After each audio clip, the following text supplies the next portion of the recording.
Суық күндері буын бұрқыратып отырып жейтін өте тойымды әрі ерекше тағам дайындаймыз. Арнаға жазылып қоюды ұмытпаңыздар, ал бисмилля, жұмысымызды бастаймыз. Бізге картоп, сәбіз, пияз қажет, басқа да өздеріңіз ұнатқан көкөністерді қоссаңыздар болады. Мен жылқы етін және де осындай кішігірім қабырғаларын пайдаланып жатырмын. Сіздер кез келген еттен жасасаңыздар болады. Тіпті бір бүтін қазына салып пісірсеңіздер де өте дәмді шығады. Мен тұздалмаған балғын ет пайдаланып жатырмын, сондықтан да көкөністермен бірге тұз, басқа да дәмдеуіштерін қосып араластырамын. Ал сіздерде тұздалған ет болатын болса, тек көкөністердің өзіне тұз, өздеріңіз ұнатқан дәмдеуіштерді қосып, араластырып, тұздалған етпен бірге жасасаңыздар да болады. Сарымсақ болса, оны да қосып жіберіңіздер, бірақ бұл міндетті емес.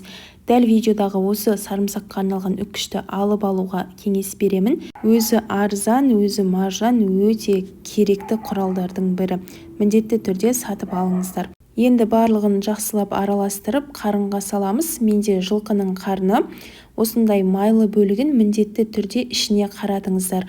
Бір жағын жіппен тігіп алсаңыздар да болады, немесе байлап қоюға да болады. Жылқының қарнын пайдалану міндетті емес. Қойдың немесе сиырдың қарнын пайдалансаңыздар да болады. Егер де жылқының қарнын пайдаланатын болсаңыздар, міндетті түрде ішкі жағын жақсылап тазартып алыңыздар. Мен қарынның екінші басын жақсылап тігіп алдым. Енді жаңа дайындаған салманы осының ішіне салып шығамыз. Негізінен бостау етіп салғандарыңыз дұрысырақ. Менде кішкене тығыздау болып қалды. Енді екінші басында жақсылап мықтап ашылмайтындай етіп жіппен тігеміз немесе байлап қоямыз. Мінекей, көріп отырғандарыңыздай жақсылап ашылып кетпейтіндей етіп мықтап тігіп шықтым. Енді қазанға салқын су құйып, осылай бір ас қасықтай тұз саламыз да, ішіне салма толтырылған қарынды саламыз. Отқа қойып, қақпағын жауып, қайнағанша өте қатты отта ұстаймыз. Қайнап шыққаннан кейін көбіктерін тазалап, оттың астын баяулатып, шамада 3-4 сағаттай қайнатамыз. 3 сағаттан аса уақыт өтті. Менде осындай кішкене ғана жылқының қарнының тілімі бар еді. Оны да қосып қайнатып алдым.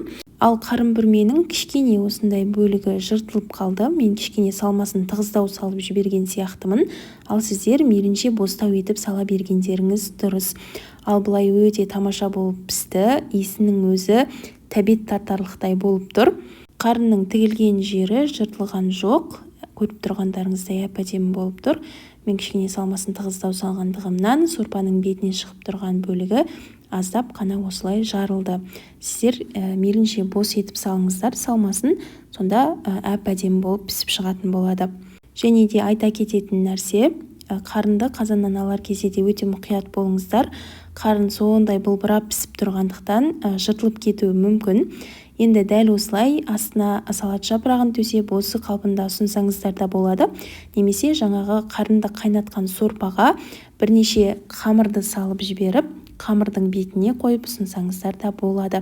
Өте тойымды, дәмді, ерекше тағам. Міндетті түрде жасап көріңіздер. Лайк басуды ұмытпаңыздар.